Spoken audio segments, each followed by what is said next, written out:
আমার গার্লফ্রেন্ডরে গিফট করব। C C C ও খুব ভালো মেয়ে, 5 ওয়াক্ত নামাজ পড়ে। কোনো দিনদার কখনো কারো গার্লফ্রেন্ড হয় না। জাকির, কোনো কাজ আছে নাকি এখন? না, কোনো কাজ নেই। কোথাও যাবি নাকি? একটু টুপি ঘরে যাওয়ার দরকার ছিল। হঠাৎ টুপি ঘরে কি?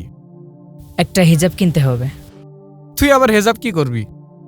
আমার গার্লফ্রেন্ডরে গিফট করব। ওয়েট ওয়েট, কি বললি তুই? আবার বল। কে, অস্পষ্ট তো কিছু বলিনি। একটা হিজাব কিনবো, গার্লফ্রেন্ডরে গিফট করব। সি সি সি, তোর লজ্জা লাগছে না এই কথা বলতে? জাকির, তুই যেটা ভাবছিস সেটা না। ও খুব ভালো মেয়ে, 5 ওয়াক্ত নামাজ পড়ে, এমনকি ফজরে আমাকে ডেকে দেয়।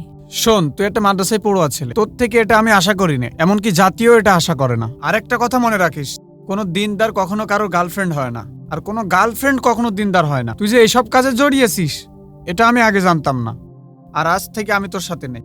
কোনো অবস্থাতেই প্রেমের সম্পর্ক বৈধ হতে পারে না। আমরা যেটাকে হালাল প্রেম মনে করি তা সম্পূর্ণ নেক্সট সূরাতে ধোঁকা।